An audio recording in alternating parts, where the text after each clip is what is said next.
Buenas tardes a todos los que nos acompañan el día de hoy.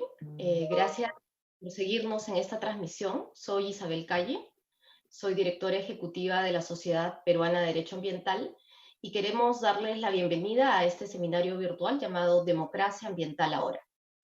Como su nombre lo indica, la conversación de hoy se centra en la importancia de la democracia ambiental para el desarrollo y para todos los y las ciudadanos. La democracia ambiental es esencial para legitimizar los procesos, ofrecer y promover la transparencia, proporcionar las condiciones que permitan el ejercicio de una ciudadanía activa, y lo es aún más en tiempos de emergencia que requieren anticipar y evitar las flexibilidades ambientales insostenibles y una mayor participación de la comunidad general. Por ello, queremos enfocarnos el día de hoy en analizar el estado de protección y realización de los derechos humanos en materia ambiental y la brecha para garantizar su pleno ejercicio, así como las oportunidades que conlleva la ratificación del Acuerdo de Escazú para América Latina y para Caribe, y especialmente para el Perú. Queremos agradecer a todos los que nos están viendo el día de hoy a través del Facebook de la SPDA y especialmente a este panel que nos acompaña el día de hoy. El día de hoy nos acompaña Fabiola Muñoz, la actual ministra del Ambiente. Fabiola ocupa este cargo desde octubre del 2019 y es un cargo que ocupó previamente entre abril del 2018 y marzo del 2019. Ha sido también ministra de Agricultura durante el año 2009. Michael Force, experto en derechos humanos y ex relator especial sobre la situación de los defensores y defensoras de los derechos humanos de las Naciones Unidas, del 2014 a mayo del 2020. Entre el 2005 y 2006 fue secretario general de la Comisión Nacional Consultiva de los Derechos Humanos de Francia y conoce de cerca la realidad de nuestro país y de los defensores ambientales, y justamente acaba de publicar un informe sobre este tema. Alberto de Belaunde, congresista de la República por el Partido Morado, abogado por la Pontificia Universidad Católica del Perú. La agenda parlamentaria de Alberto tiene entre sus principales prioridades la tutela de derechos humanos y, como parte de esta campaña, ha impulsado activamente la ratificación del Acuerdo de Escazú. Carlos de Miguel es economista, doctor en Economía por la Universidad de Valladolid, España. También es magíster en Economía Ambiental por la Universidad de Chile y se encuentra a cargo de las coordinaciones de las acciones de la CEPAL como Secretaría Técnica del proceso que alcanzó finalmente la firma del Acuerdo de Escazú. Muchas gracias a todos los panelistas que nos acompañan el día de hoy. El seminario virtual va a tener 2 intervenciones con preguntas que vamos a establecer para cada una de ellas. Cada panel tiene un máximo de 6 minutos y justamente lo que queremos empezar, la primera ronda está enfocada al tema de democracia y el Acuerdo de Escazú. Cuando hablamos de democracia ambiental parece un concepto muy lejano a las personas o a las necesidades y a las prioridades que muchas veces las personas tienen. ¿Cómo podemos entender la democracia ambiental de manera que todos nos sintamos identificados con este concepto, que todos conozcamos la importancia que este concepto tiene en nuestra vida, qué impacto tiene en las personas, en países como el Perú, que están afrontando en estos momentos, al igual que muchos otros, un contexto bastante conflictivo en términos de salud, en términos de afectación a las actividades económicas que se vienen desarrollando? ¿Y por qué es que justamente al inicio, cuando empezamos a reunirnos en el panel, estábamos conversando que este proceso viene desde el 2012? Han pasado 8 años desde la primera vez que se inició la discusión para la firma del Acuerdo de Escazú. ¿Por qué nos ha tomado tanto tiempo definir algo tan importante para todos los ciudadanos? Son algunas de las preguntas que me gustaría que ustedes, por favor, puedan desarrollar en sus intervenciones. Como les señalé al inicio, son 6 minutos, sé que es un tiempo corto, pero les pedimos, por favor, darnos sus impresiones y poder dialogar sobre este tema. Comenzamos con la Fabiola. Bueno, buenos días con todos, con todas. Muchísimas gracias a la SPDA y a todos los que son parte de la organización de este evento y a los que comparten conmigo también este panel Michael, Alberto y Carlos, ¿no? Y por supuesto a ti, Isabel, muchas gracias por el espacio. A ver, ¿por qué son difíciles estas cosas, no? Primero que nada, porque todo lo que significa la toma de decisión en procesos que articulan a más de una persona ya son temas en los cuales hay que alcanzar consensos, ¿no? O buscar por lo menos tratar de ponerse de acuerdo. Y hacer este proceso de ponerse de acuerdo implica también partir de la buena fe de los diferentes actores. Y no estamos muy acostumbrados a tener procesos, además, participativos y amplios para discutir temas que pueden ser sensibles y que pueden ser sensibles dependiendo del ángulo de donde se mire. Pero los que creemos en la democracia como principio muy importante, tenemos que ser persistentes en que el diálogo tiene que ser la herramienta que podamos utilizar para alcanzar estas discusiones, estos procesos y estos consensos. Entonces, uno de los temas, a mi entender, es que hay que abrir los espacios de diálogo, hay que abrir los espacios de discrepancia, pero también de encontrar aquellas cosas que nos unen más de las que nos separan. Y en estos procesos no necesariamente tenemos toda la práctica que deberíamos, porque no ha sido necesariamente una buena práctica de los diferentes niveles de gobierno o de la relación que ha tenido la sociedad civil con el Estado, mucho menos algunas poblaciones como los pueblos indígenas, por ejemplo, en nuestro país, o el caso de migrantes, o personas que de repente en algunas zonas son como los extraños porque llegaron después de los que estaban originalmente, y eso hace que tengan diferencias. Pero lo cierto es que cuando vemos la afectación, por ejemplo, del capital natural, ya no hay diferencia cuando uno se queda sin bosque, ¿no? Cuando uno se queda sin agua, cuando uno ve cómo se contamina el aire. O sea, en estos temas hay afectación para todos y para todas. Y en esa línea necesitamos también hacer que todos y que todas sean actores que participan de los procesos de toma de decisión. Por eso es que es tan importante, en contextos como estos, además, fortalecer la participación. No bajar la guardia de lo que significa tener mecanismos alternativos. Porque es cierto que en un contexto, además de pandemia como este, nos va a ser difícil, más difícil aún, convocar espacios de participación de la forma tradicional como los hemos entendido, ¿no? Los talleres, las audiencias, las reuniones, pero ahora tenemos otras formas y tenemos que ir creando otras formas, porque ni siquiera la pandemia debe alejarnos de los principios fundamentales. Y en la democracia ambiental, uno de estos principios fundamentales es tratar de darle voz a todos los actores, a todos y a todas, a través de diferentes mecanismos, pero para tratar de llegar a consensos, acuerdos mayoritarios que reflejen el interés también común. Y el tema ambiental tiene muchísimo que ver con el interés común, porque es justamente en el tema ambiental en el que yo personalmente creo que se realiza el bienestar colectivo de la mejor manera posible. Si nosotros tenemos una lucha frontal contra la tala ilegal, contra la minería ilegal, contra los cultivos ilegales, contra las actividades de cualquier naturaleza que afecten justamente esos bienes fundamentales que son aquellos que nos permiten tener diferentes servicios ecosistémicos, entonces tenemos que cerrar filas contra esas amenazas.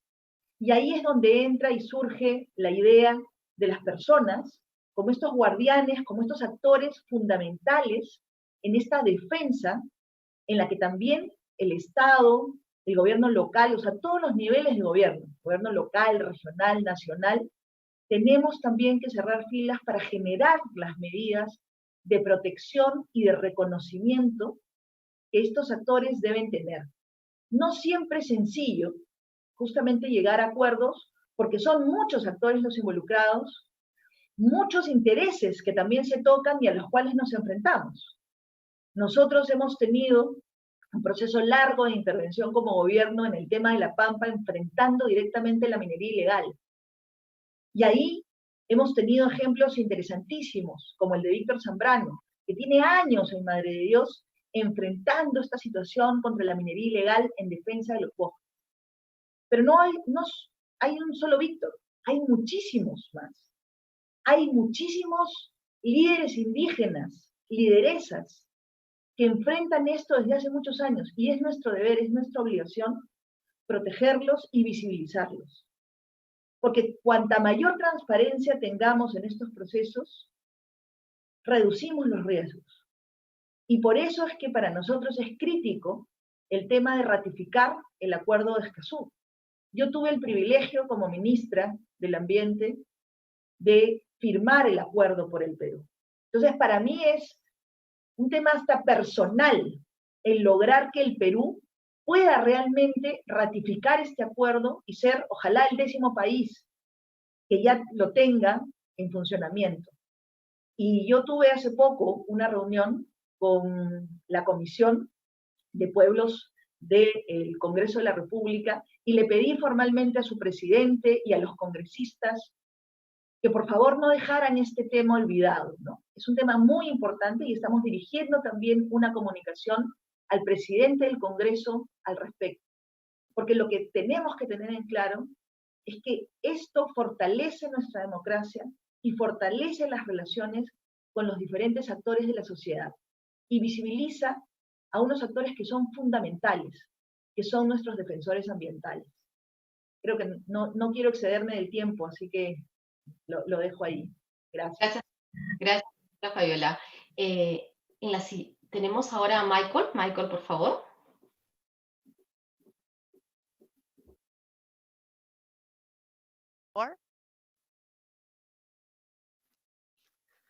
Thank you. Can you hear me? Muchísimas gracias. ¿Me pueden oír?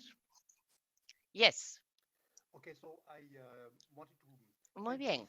Yo quería agradecerles primeramente por la invitación y como les he dicho, voy a decirles que ya no soy el relator especial de las Naciones Unidas, pero yo sé que me han invitado porque he visitado recientemente el Perú en enero de este año y estamos terminando el informe que va a ser enviado al gobierno del Perú para sus comentarios y va a ser seguido por mi sucesor y va a ser presentado a la Asamblea General. En el tema de los defensores de derechos humanos, debo decir lo que dije en la declaración al final de mi misión, que he estado realmente impresionado por la relación y lo que escuchamos sobre los planes para implementar el acuerdo de Escazú y veo que hay mucho deseo para implementar todas las provisiones del acuerdo de Escazú. Y esto ha sido muy bien recibido también en el Perú por los medios y por todos. También quisiera aplaudir la traducción del documento de Escazú en quechua, porque es muy importante que todos aquellos que son beneficiarios de este acuerdo puedan entender los lineamientos y puedan ser escuchados y puedan hacer sus comentarios y saber cómo el Perú va a implementar estas recomendaciones. También quiero aplaudir el compromiso político de la ministra actual que nos ha comentado sobre los pasos para implementar los términos del acuerdo. Yo recuerdo que cuando estuve ahí se envió el acuerdo al Congreso y esperemos que esto pueda tener este seguimiento. Veo que el Perú está tomando un liderazgo en la implementación del acuerdo de Escazú. Entonces, simplemente quiero decirles qué representa para mí este acuerdo. Bueno, y estos son los pasos que se van a llevar para asegurar que el Perú se va a beneficiar, como otros países, de la implementación de estos lineamientos. También sabemos, tenemos parámetros para la participación social, para el acceso a la información, el acceso a la justicia, y esto en todas las regiones, y esto sería muy positivo, de hecho, y se van a tomar pasos concretos para liderar el trabajo y que veamos cómo vamos a trabajar en vías de ratificar este acuerdo. Bueno, esto es un acuerdo muy amplio que no solo incluye trabajos y obligaciones, sino simplemente caminos que nos lleven a la democracia, y es importante que sigamos hablando de la democracia hoy en día. Este acuerdo también nos va a permitir acceso a la información. Este es un derecho fundamental en lo que se refiere a obtener información clara y precisa acerca de todos estos temas, y también tenemos ver cuáles son los pasos efectivos y las acciones que se van a llevar para evitar todos esos obstáculos que se presentan. También este acuerdo es un instrumento para poder enfrentar los problemas que enfrentan en la región, por ejemplo, la contaminación sistemática, la deforestación y otros impactos negativos que podrían ser también el resultado de actividades y proyectos, y también el resultado cuando no hay compromisos en función de la defensa de la democracia ambiental. Vemos también que es el primer convenio internacional que también hace que los gobiernos garanticen la protección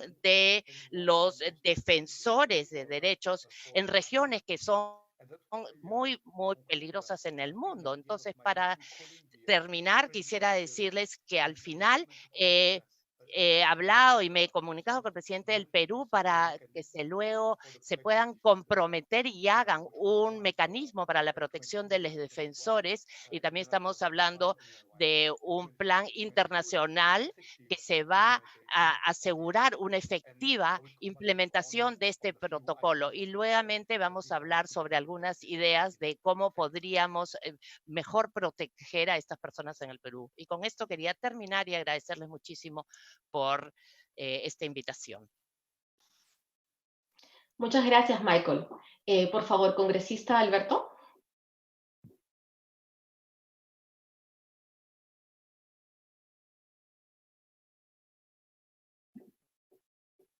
Alberto, tu cámara. Perdón.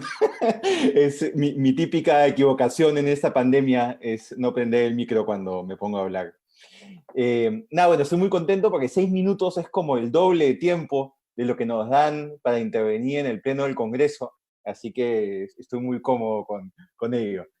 Quiero empezar agradeciendo la invitación a la SPDA de poder estar en un evento con personas con un compromiso ambiental tan claro como el de la señora ministra y el de Michael. Para mí es realmente un gusto poder compartir este espacio.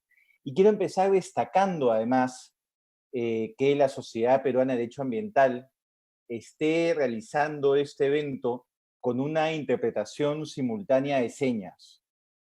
Creo que este debe ser un estándar de accesibilidad e inclusión que todos nosotros asumamos en futuros eventos que organicemos. Quiero felicitar a la SPDA y hacer una invocación para que todos podamos asumir medidas de este tipo. Quisiera empezar también haciendo una reflexión sobre el contexto en el cual nos encontramos. Porque para algunas personas la pandemia que vivimos no tiene en su narrativa ningún tipo de vinculación con la emergencia ambiental que estamos enfrentando como planeta hace ya varias décadas. Y por eso creo que resulta pertinente que recordemos la conexión. Hay un documento impulsado por una serie de personalidades en la región que se llama el pronunciamiento Principios para un futuro sostenible de América Latina en tiempos de pandemia y crisis planetaria. Y ese documento señala, voy a leer solo un fragmento que me parece muy, muy pertinente. La pandemia COVID-19 es de origen zoonótico, asociada a varios factores concurrentes señalados reiteradamente por la comunidad científica como causantes probables de enfermedades, muertes y catástrofes regionales y globales. La pérdida de hábitats naturales de ciertas especies de fauna que, ante la escasez de recursos, se aproximan a las áreas pobladas. El consumo de especies de fauna silvestre y su comercio. El calentamiento global que permite la migración de vectores de nuevas enfermedades. La baja calidad del entorno ambiental en la mayoría de países del mundo.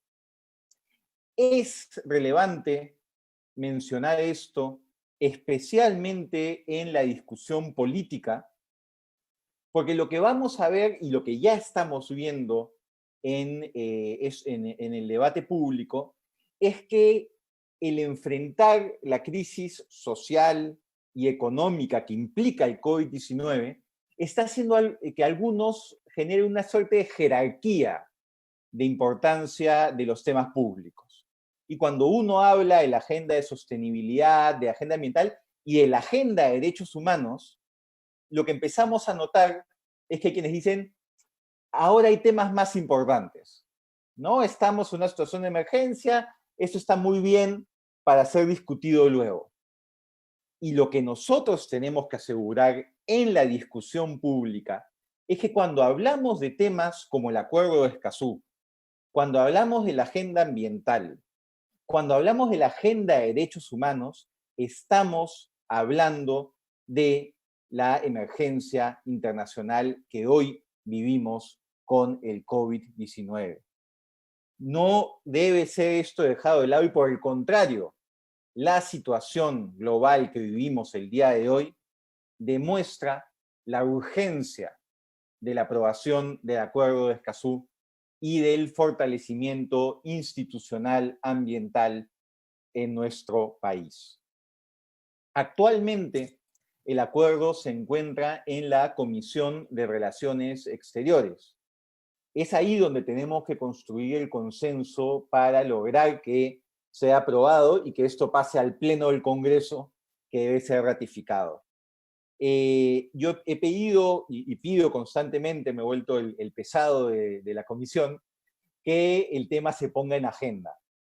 Tengo entendido, y este dato se lo paso a la ministra para que me dé una mano, que el presidente de la comisión le ha mandado al canciller una preocupación que él tiene sobre el artículo 9 del acuerdo, en la parte que hace referencia a que los defensores de derechos humanos pueden actuar sin amenazas, restricciones e inseguridad. Yo no entiendo muy bien cuál es la preocupación, pero en todo caso creo importante que pueda ser resuelta cuanto antes. Creo importante también, ministra, que usted pueda estar en la comisión, y la comprometo públicamente, disculpe que lo haga en un foro público, para que pueda acompañarnos. Yo enviaré el oficio al presidente de la comisión para que usted pueda exponer y creo que pueda levantar cualquier preocupación que pueda existir, porque en realidad existe un amplio consenso institucional en las opiniones recibidas respecto a la importancia de esta ratificación y creo que debe ser un punto prioritario en la agenda de este Congreso, que además será un Congreso de breve término. Con los 6 minutos exactos, culmino esta primera intervención. Muchas gracias. Muchas gracias, congresista. Sí, definitivamente la prioridad de la es muy importante para todos los peruanos y las peruanas. Y en ese sentido también ofrecemos, escuchándolo, la oportunidad para que la SPA también complemente ya la opinión que había enviado al Congreso de la República sobre este tema, justamente para enfocarnos en el artículo 9, que entiendo es la preocupación de la Comisión. Muchas gracias. Carlos, por favor. Gracias, Isabel. En primer lugar, saludar a todos los que me acompañan. Todos ellos son verdaderos champions del acuerdo de Escazú. Fabiola, que firmó el acuerdo, obviamente lo tiene con ella. Michael, que nos envió un bonito vídeo en la última reunión de negociación y que con 26 otros relatores han llamado a firmar y ratificar el acuerdo en toda la región. Y don Alberto, que está liderando el tema de la ratificación en Perú, que creo que es un tema fundamental y que además debe ser por unanimidad. Y ahí les quiero decir que es importante que avancen rápido porque los argentinos ya en la Comisión de Relaciones Exteriores lo han dado un visto bueno por unanimidad. Así que ojalá ustedes, junto con Argentina, sean los dos siguientes ratificantes y también por unanimidad. Y agradecer a Isabel por la invitación y a la SPDA por este trabajo que han venido haciendo desde el principio de la negociación y antes de la negociación, cuando se empezaba a discutir la posibilidad de tener un acuerdo regional. Quería hacer un alcance sobre algo que ha dicho Alberto. La situación actual lo que nos está generando son sistemas globales y nacionales y regionales cada vez más llenos de incertidumbre. Cada vez, si antes teníamos mucha incertidumbre en los aspectos económicos, sociales y ambientales, pese a que la ciencia nos daba mucha información, cada vez tenemos que tomar decisiones en entornos de mayor incertidumbre y muchas veces con cierta urgencia y cortoplacismo que nos evita pensar en el largo plazo. Y el medio ambiente muchas veces, los efectos ambientales son de largo plazo. Ahora estamos preocupados del COVID, efectivamente hay una correlación clarísima sobre los temas de degradación, expansión de frontera agropecuaria, enfermedades zoonóticas, pero después tenemos la pandemia que va a venir, que es con el cambio climático, y que muchas veces estamos no pensando actualmente en ella por la situación existente. Entonces yo diría que el acuerdo de Escazú es un acuerdo fundamental porque es para precisamente tomar decisiones informadas, poder participar y tomar esas decisiones más complejas en ambientes mucho más complejos e inciertos. Y para eso se necesita a todos los actores, porque todos tienen decisiones y visiones completamente distintas. Entonces, para mí, el tema de la democracia ambiental es mucho más que un asunto valórico, que lo es. Es un asunto que nos va a ayudar a tomar las mejores decisiones en este entorno. Entonces, quisiera un poco abordar en este poco tiempo que hay, un poco el por qué se demoró tanto el proceso de negociación, pero también por qué es importante para el Perú la ratificación. Como decía Fabiola, las negociaciones internacionales no son fáciles. Y también Michael dijo que es el primer acuerdo que incorpora provisiones para la defensa de los defensores de derechos humanos en materia ambiental, pero también es el primer acuerdo ambiental de América Latina. Entonces, ha sido el primer acuerdo. No sabemos si otros se van a demorar más o menos, pero este acuerdo es el primero que se ha adoptado en la región y también es el primer acuerdo legalmente vinculante que emanó de la conferencia de Río +20. En un contexto donde nuestra región es muy heterogénea, necesitábamos conocernos todos y donde solo se partieron 10 países y el objetivo era un acuerdo plenamente regional. Además, hay otro elemento del acuerdo que es fundamental y es que nos aprendimos a conocer todos y fue un acuerdo de negociación completamente abierto y transparente. Eso tampoco es típico en la negociación internacional. Y, como dijo Fabiola, hay que construir la buena fe, hay que conocernos todos, hay que ver la línea de base, hay que integrar caribeños y latinos que tienen sistemas completamente distintos y eso hizo que se retrasase. Pero creo que el tiempo que nos llevó nos permitió conocernos, nos permitió ver cómo nos podíamos colaborar entre los distintos países, nos permitió entendernos los unos a los otros y generar un eslabón muy potente entre sociedad civil y gobiernos, porque al final la sociedad civil fue un actor clave en la negociación, pero dando insumos muy serios, propuestas de texto que después quedaron, que los gobiernos pudieron sustentar gracias a esos aportes. Así que el proceso de negociación de todos somos parte fue un elemento, un ejemplo internacional que precisamente se está tomando en otros foros. Quiero abordar por qué es importante para el Perú.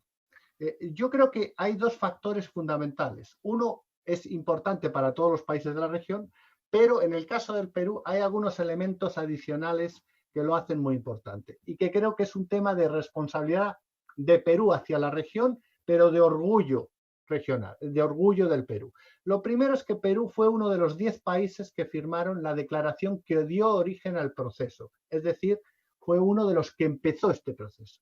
Lo segundo es que la visión de Lima en la fase previa a empezar la negociación, cuando todavía no sabía si íbamos a tener un acuerdo, fue uno de los elementos que ha dado la base para básicamente, como dice el propio texto, la visión del acuerdo y además incorporó muchos de los principios que quedaron finalmente en el acuerdo. El otro elemento claro es que Perú ha sido parte de la mesa directiva que ha conducido los trabajos durante todo el periodo de negociación.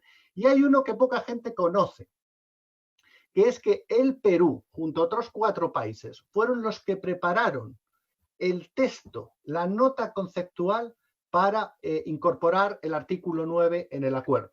Eso se solicitó en la reunión de Argentina y fue presentado en la 8ª ronda por el gobierno del Perú y otros cuantos, fundamentando precisamente la importancia de los defensores de derechos humanos en materia ambiental como un eslabón clave entre el vínculo derechos humanos y protección del medio ambiente.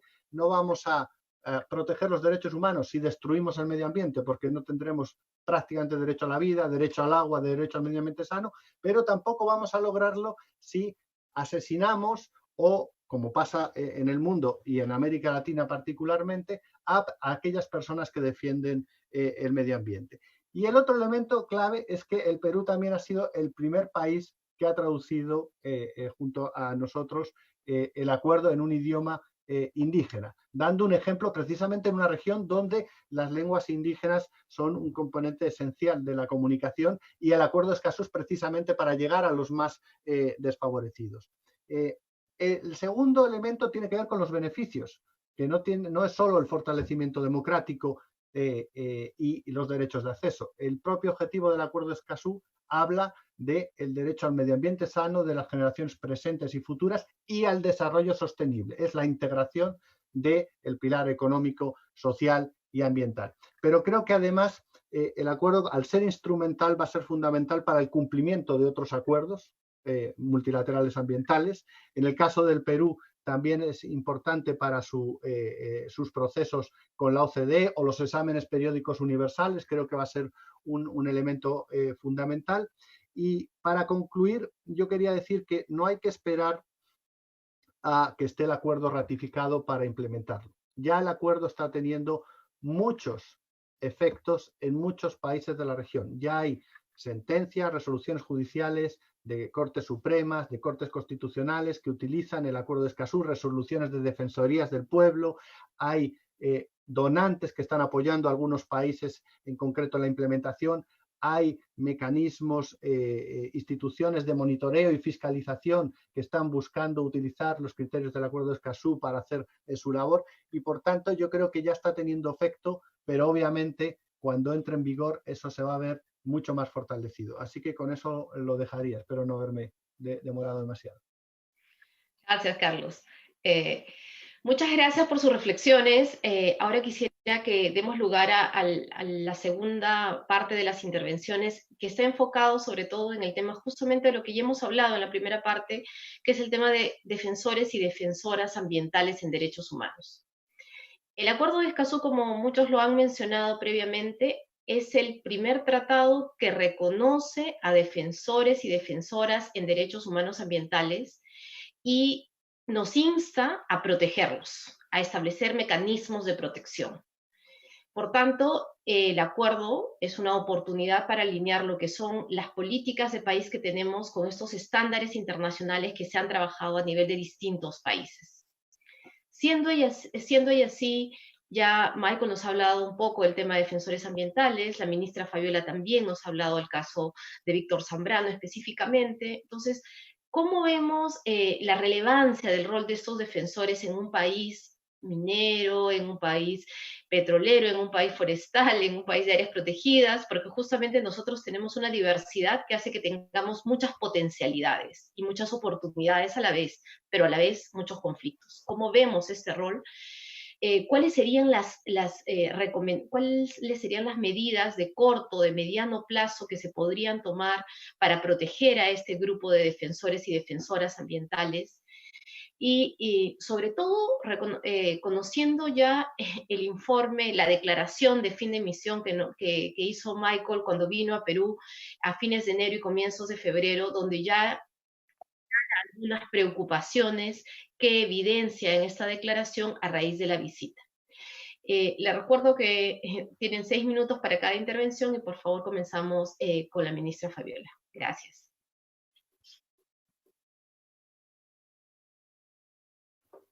El micro. Ahí está. A ver, justamente este es, yo creo que uno de los temas más importantes y más críticos de todo el acuerdo. Porque así como lo estamos viendo para el tema de la pandemia, y creo que hay consenso en que necesitamos una nueva convivencia, unas nuevas reglas de juego, que nos hagan repensar la forma en la que como sociedad nos hemos conducido hasta ahora, y vamos a tener que adaptarnos a guardar una distancia social, a utilizar una mascarilla, a ciertos patrones de conducta que son nuevos, pero imprescindibles. Exactamente lo mismo es lo que tenemos que hacer cuando pensamos en cómo enfrentar los temas que afectan a nuestro capital natural. Y esa nueva convivencia tiene que hacernos repensar el modelo, la forma en la que nos hemos relacionado con la naturaleza. Y somos las personas las que realizamos las actividades, ¿no? Isabel mencionaba actividades extractivas, pero no solamente nos tienen que preocupar las actividades extractivas, nos tiene que preocupar también la construcción de una carretera ilegal, y nos tiene que preocupar el tema del cambio de uso del suelo, de una actividad tan noble como lo es la agricultura, cuando no se hace en el lugar correcto y de la manera correcta. Y nos tiene que preocupar la extracción del pequeño minero del oro, no solamente el del gran inversionista.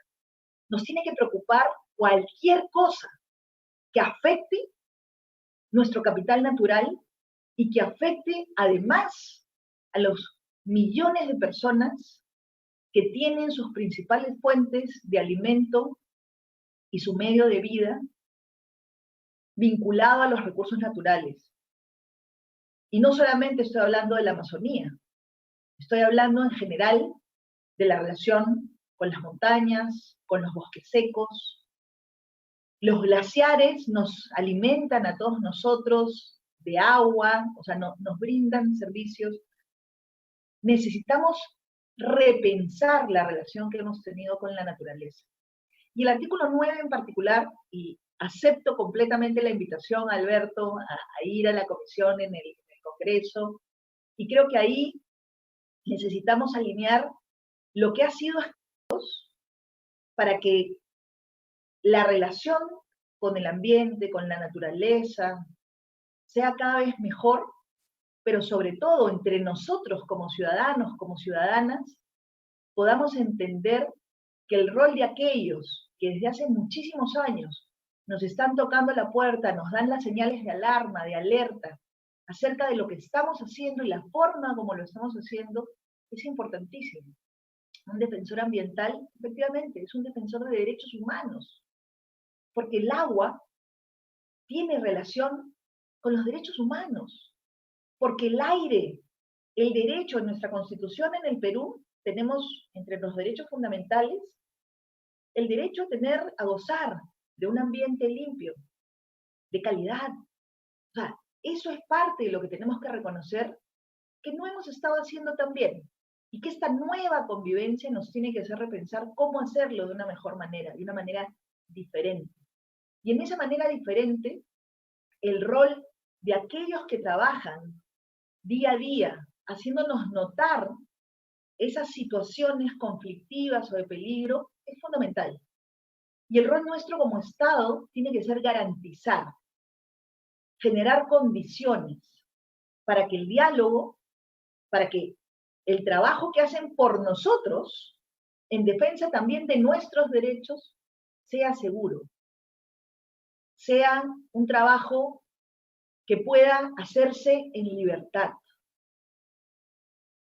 sin que podamos decir que un defensor ambiental es un loco o es aquel que simplemente está promoviendo el retraso de las inversiones, porque no hay, creo que hoy día nada más claro, que las mejores inversiones y las mejores decisiones, no solamente a nivel de la gran inversión, a nivel del ciudadano común, las decisiones que tomamos cada día que incorporan la dimensión ambiental son las mejores decisiones. Y eso lo podemos hacer como ciudadanos y ciudadanas desde ir a comprar el pan en una bolsa de tela y no generar un residuo innecesario, hasta la gran inversión de una actividad minera que decide cambiar, por ejemplo, toda la flota de transporte de su personal a electromovilidad, o que decide reutilizar por completo el agua, o cualquier actividad.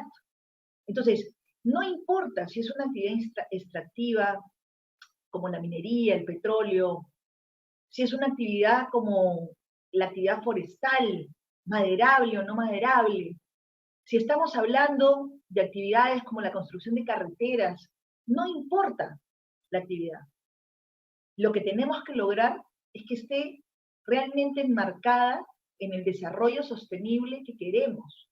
Un desarrollo que tiene que ser inclusivo y cuya competitividad no se basa en bajar los estándares ambientales, ni en sacrificar los derechos de los pueblos indígenas, ni de las poblaciones, ni en permitir que el poder económico asociado a las economías ilegales, de la tala ilegal, de la minería ilegal, del narcotráfico, sean las que ganen o las que triunfen. No.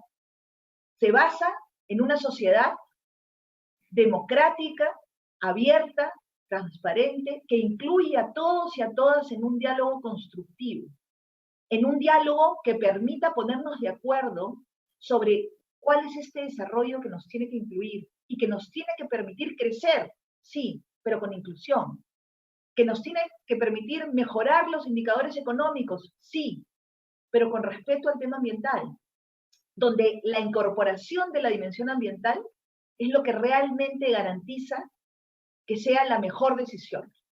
Y ahí salvaguardar los derechos de los defensores ambientales es fundamental, es crucial. Y yo concuerdo con que no tenemos que esperar la ratificación para la implementación. Ya hay cosas que se están haciendo y que están tomando en consideración al acuerdo de Escazú y todo lo que plantea. Pero yo sí creo que es fundamental que nuestro país y el resto de países ratifique formalmente el acuerdo de Escazú. Porque esa es una señal no solamente política importante, es una señal clara de qué cosa es lo importante. Y lo importante no solamente son las cifras económicas. Ya lo estamos viendo. Una pandemia nos tiró abajo la economía, ¿no es cierto? Entonces, ¿de qué vale el generar ingresos sin sostenibilidad? Y con esto termino porque ya sé que estoy llegando al límite de tiempo, así que el último mensaje que yo quisiera darles es, aquí hay un frente común en el que todos y todas tenemos que estar alineados. Por un lado, es primero la salud, sí, pero la salud con sostenibilidad. Gracias. Muchas gracias, ministra Fabiola. Y ahora Michael, por favor.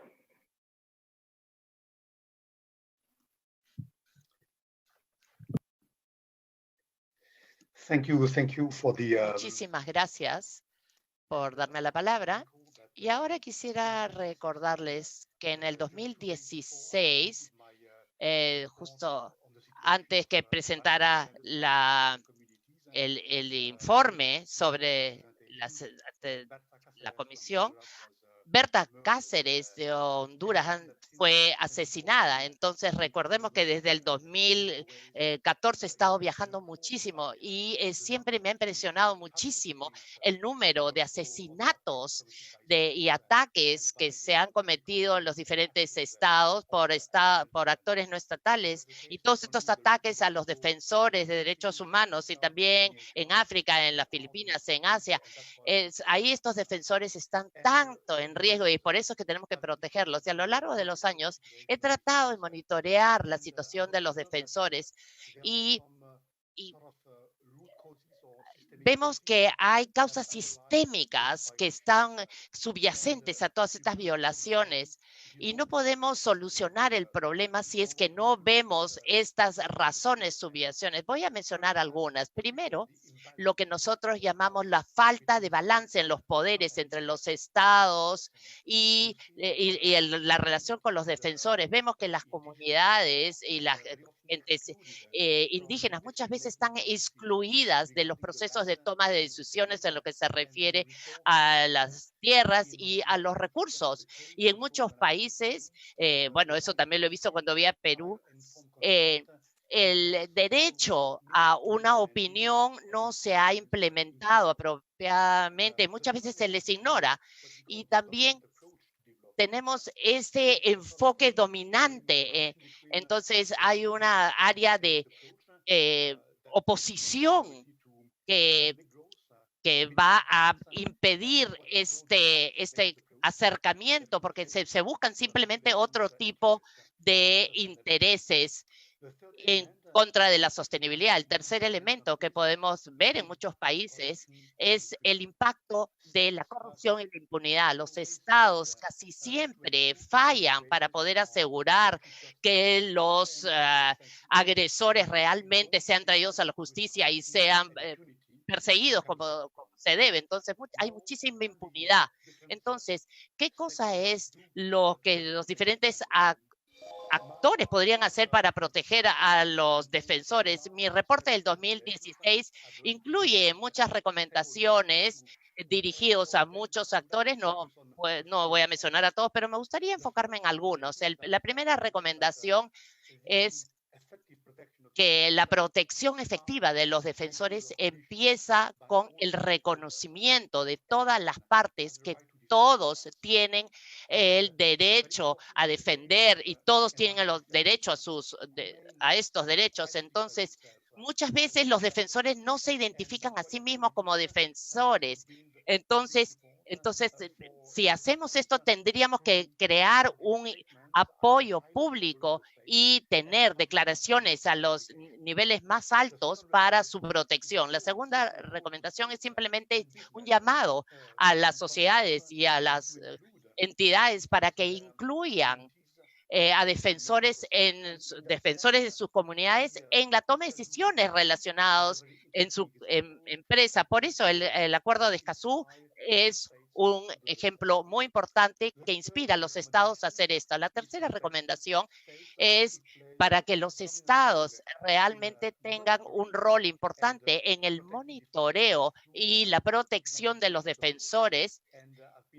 Y he estado en muchas misiones internacionales y muchas veces me he reunido con las empresas y los estados para que puedan realmente llevar un control y monitoreo sobre la labor que hacen estos defensores. Y muchas veces se ven que en reuniones que se llevan a cabo en embajadas, por ejemplo, no se invita a defensores de derechos humanos a tratar sobre temas que los impactan directamente. Entonces, queremos involucrarlos más en estas discusiones. La cuarta recomendación es para las instituciones a diferentes niveles.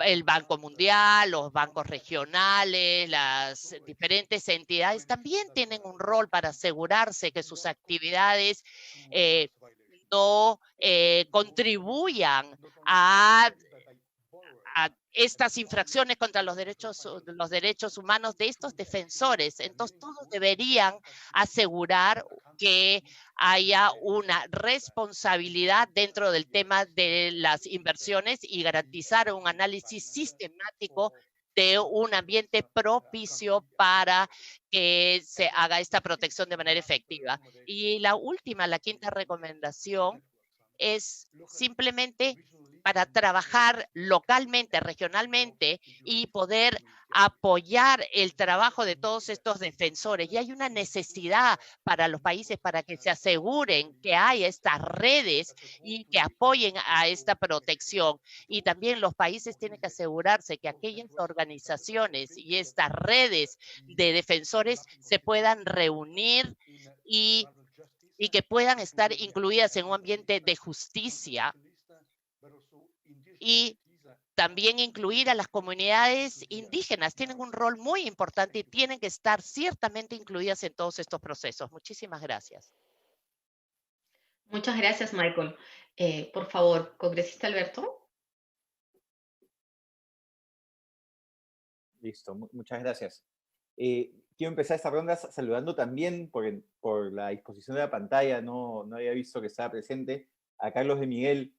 Es un gusto poder compartir también este espacio con él, porque además lo voy a estar molestando bastante en las próximas semanas, porque esta semana voy a asumir la presidencia de Cambio Climático del Congreso de la República.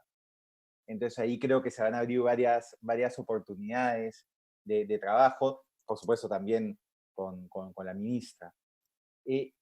Cuando hablamos de defensores ambientales, yo quisiera empezar recordando el caso de Edwin Chota y de los 3 líderes asesinados. Han pasado más de 5 años y hasta el día de hoy no contamos con una sentencia, ¿no? Las investigaciones continúan, pero lamentablemente el caso de Edwin es el caso de muchos defensores y es el caso de muchas amenazas a las cuales se enfrentan los defensores ambientales en nuestro país. No solo amenazas a la vida, sino que en caso ocurra una desgracia como la que ocurrió con Edwin, la amenaza de la impunidad, que tanto daño hace al tejido social en el país. Rescatando algo que mencionó Carlos de Miguel sobre la importancia de ir actuando como si ya estuviese ratificado el acuerdo de Escazú, ¿no? Y elevando los estándares. Creo que es importante destacar el protocolo que aprobó el MINJUS el año pasado sobre los defensores de derechos humanos, ¿no? Que algo de revuelo causó en el Congreso anterior, pero que está plenamente vigente y que sería bueno, y es un compromiso que puedo asumir, hacer seguimiento a su implementación. Y creo que aquí también la coyuntura nos recuerda del rol que cumplen las comunidades indígenas, especialmente las comunidades indígenas amazónicas en nuestro país respecto a la agenda ambiental y climática, ¿no? Son, así lo ha reconocido la OIT y distintos espacios, actores centrales en la defensa, no solo por el conocimiento ancestral que tienen de la importancia de este asunto, sino también por la sensibilidad y el contacto para llevar a cabo la agenda de defensa ambiental. Y lamentablemente esta coyuntura, esta pandemia, muestra que en situaciones de emergencia, quienes ya se encontraban en vulnerabilidad son aún más vulnerables, ¿no? Y aprovecho la oportunidad para llamar la atención del rol incompleto, por no decir inadecuado, que estamos cumpliendo como Estado peruano en salvaguardar la vida y la integridad de nuestras comunidades indígenas, particularmente las comunidades indígenas amazónicas. Entonces aquí el reto es no solo lograr la implementación, sino que la implementación del Acuerdo de Escazú implique cambios estructurales de cómo ha venido funcionando el Estado de acuerdo a determinados grupos en situación de vulnerabilidad. Somos un Estado débil, pero frente a ese Estado débil tenemos la posibilidad de tener una ciudadanía fuerte y una ciudadanía que cumpla este rol de defensa tan necesario para poder avanzar en esta agenda. Gracias. Muchas gracias, congresista Alberto. Carlos, por favor. Sí, yo quisiera llamar la atención, obviamente todo el mundo destaca, por supuesto, el Acuerdo de Escazú y el artículo 9 del Acuerdo de Escazú, pero el preámbulo del Acuerdo de Escazú hace un reconocimiento a la importancia del trabajo y la contribución de los defensores de derechos humanos en materia ambiental a la democracia, a los derechos de acceso, obviamente, y al desarrollo sostenible. Y cuando uno lee eso, y surgió en algún momento durante la negociación la pregunta de quiénes eran los defensores de derechos humanos en materia ambiental, porque uno, claro, asimila siempre en la capital, son esas personas que están lejos, que no llega al Estado y que tratan de defender el medio ambiente o las comunidades locales, pero yo creo que hay que recordar que en esta región ha habido ministros que han recibido balazos por defender el medio ambiente. Ha habido muchos subsecretarios, congresistas que reciben intimidaciones por defender el medio ambiente. Los guardaparques en muchos de los países de la región y en otras partes del mundo son amenazados constantemente y tienen muchas dificultades para defender sus funciones. Entonces, cuando uno piensa en la labor de los defensores de derechos humanos en materia ambiental en un entorno de fortalecimiento democrático, yo diría que cualquier persona puede llegar a ser un defensor. Es más, en un proceso de fortalecimiento democrático donde uno lo que quiere es que contribuir a que su país se desarrolle sosteniblemente, uno tiene que ser un defensor de derechos humanos en materia ambiental. Y por tanto, el acuerdo yo creo que hace un llamado de atención a que tenemos que involucrarnos precisamente en esa construcción del desarrollo sostenible todos y cada uno de nosotros. Yo creo que la pandemia, una de las cosas que ha dejado claras en la región, particularmente en muchos de nuestros países, es que muchas de esas cifras económicas que dábamos que parecían tan bonitas estaban escondiendo muchas limitaciones a nivel local, tanto social como ambiental. Y como ha dicho Fabiola, es el momento de reconocer eso y que cuando nosotros aprovechamos los recursos que tenemos que aprovecharlos de una manera que lo que subyace, el bienestar de las personas individuales mejore. No solo algunas macrocifras que en la pandemia se han difuminado rápidamente. Entonces, creo que el acuerdo va a ser fundamental para llamar esa atención, además de proteger, obviamente, a las personas, y también para desarrollos normativos. Don Alberto ha mencionado efectivamente que el Perú ya había avanzado un poco con ese protocolo. Hay otros países que lo han hecho, pero efectivamente en la región no es muy común ni protocolos, ni decretos, ni normativa asociada a la protección de defensores de derechos humanos en materia ambiental. Quiero también señalar para las preocupaciones que pueda haber, porque han surgido en otros sitios, que no se está hablando en el acuerdo de un fuero particular, se está hablando del fortalecimiento del Estado de Derecho para todas las personas. Entonces, no estamos separando a un grupo específico, estamos llamando la atención sobre un grupo específico que hay que proteger porque está desprotegido y esa es una función del Estado. Y eso es lo que hay que hacer. Entonces, yo creo que ahí el acuerdo de Escazú puede contribuir precisamente a solventar estos problemas que hay en la región. Ya se mencionó que es la más, digamos, compleja para los defensores de derechos humanos en materia ambiental, pero también a llamar una atención donde estos defensores son ahora, en estos momentos de pandemia, son faroles que están protegiendo el medio ambiente cuando muchas veces el Estado no puede, porque por las medidas de distanciamiento es muy difícil o es más difícil la fiscalización. Ellos están ahí, ellos ahora están llamando la atención sobre la expansión de actividades ilegales, de minería ilegal, de tala, la deforestación en el Amazonas se está disparando en estos momentos.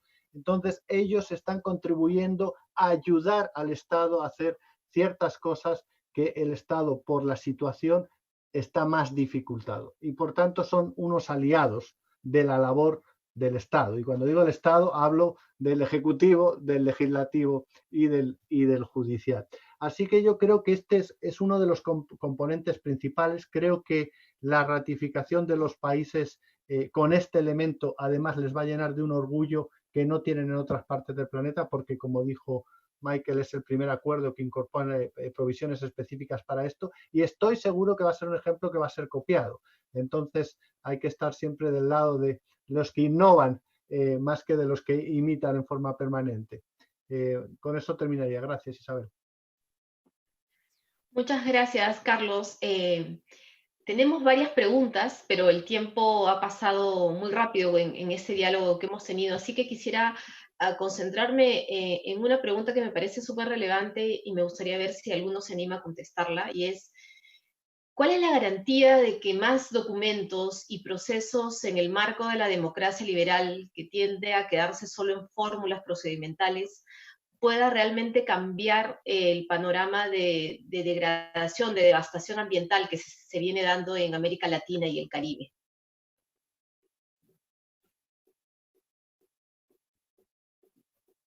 ¿Es una pregunta abierta o vamos nuevamente? Les pedía que a los que se animen a contestarla, es una pregunta muy puntual, ligada un poco al hecho de que la percepción muchas veces de los y las ciudadanas es que nos llenamos de documentos, muchas veces en el Perú, ¿no? De agendas, de documentos, de planificaciones, pero cómo realmente eso va a implicar una implementación efectiva, entiendo yo, de la pregunta que nos hacen. Alberto, ¿te animas a responder la pregunta? Me Sí. animo. Perfecto. Es una pregunta fundamental, ¿no?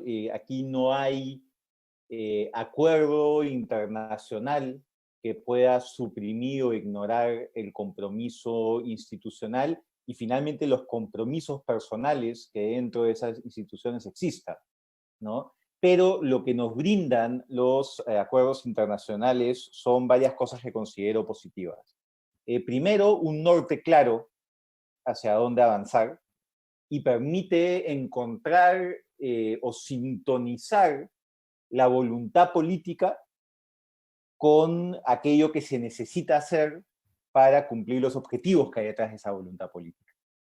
Segundo, establece una agenda de fortalecimiento institucional que va más allá de los compromisos específicos del acuerdo. Digamos, cuando uno habla de la necesidad del acuerdo, de ratificar el acuerdo de Escazú, está hablando también de la necesidad de seguir impulsando la reforma del sistema de justicia en el país. Sin una adecuada reforma del sistema de justicia, no perdemos un espacio fundamental para lograr la tutela de los derechos que este acuerdo busca reconocer y tutelar. Y finalmente, brinda herramientas a los que ya hoy día son agentes de cambio, tanto en el Estado como en sociedad civil.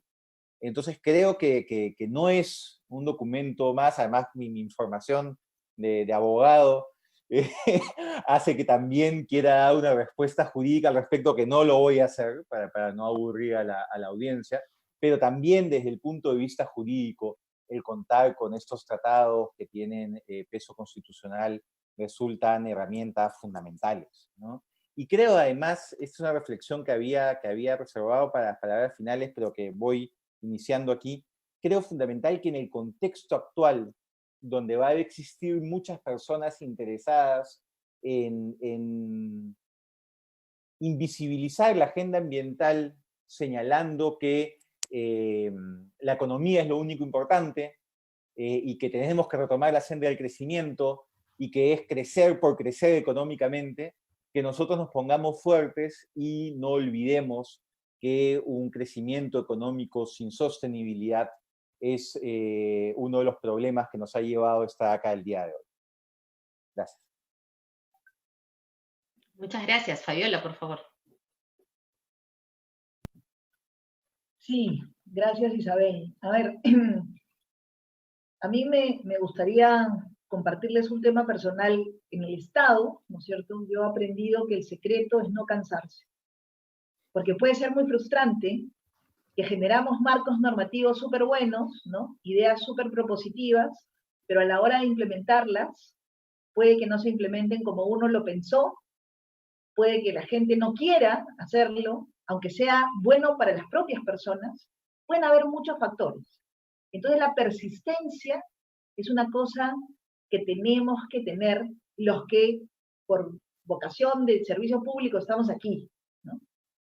Pero aprendí de mis amigos indígenas que ellos tienen mucha paciencia y también mucha sabiduría para lograr, a pesar de todas las dificultades con las que viven, siempre seguir insistiendo, siempre seguir intentándolo. Y creo que si combinamos las diferentes vivencias y apreciaciones de diferentes actores, vamos a encontrar que lo que en realidad hace que los procesos en las sociedades se den, no necesariamente son las normas. O sea, ayudan, por supuesto que sí. Los liderazgos ayudan, por supuesto que sí. Pero somos las personas los que verdaderamente generamos los cambios. Y somos, en algunos casos, los consumidores, ¿no es cierto?, los que decidimos una línea de productos y entonces generamos una tendencia. Y así, los productos orgánicos hoy día se consumen mucho más que hace 30 o 40 años, ¿no? Somos los ciudadanos preocupados por el tema del plástico, los que generamos también un cambio y una tendencia, y aún antes de que en nuestro país se aprobara la ley que regula el plástico de un solo uso, la gente empezó a generar cambios sumamente importantes de conducta. Y en los derechos de los pueblos indígenas, nosotros todavía como Perú, como país, no teníamos la ley de consulta previa, y justamente en el sector forestal fue la primera vez que implementamos un proceso de consulta previa, libre e informada para los pueblos indígenas. Claro, la OIT, el 169, por supuesto que era un referente importantísimo, pero había mucha gente aquí en el país que decía, no podemos implementar la consulta previa, el derecho de los pueblos indígenas a la consulta previa, porque no hay una ley. Y no se necesitó ley para hacer el primer proceso de consulta.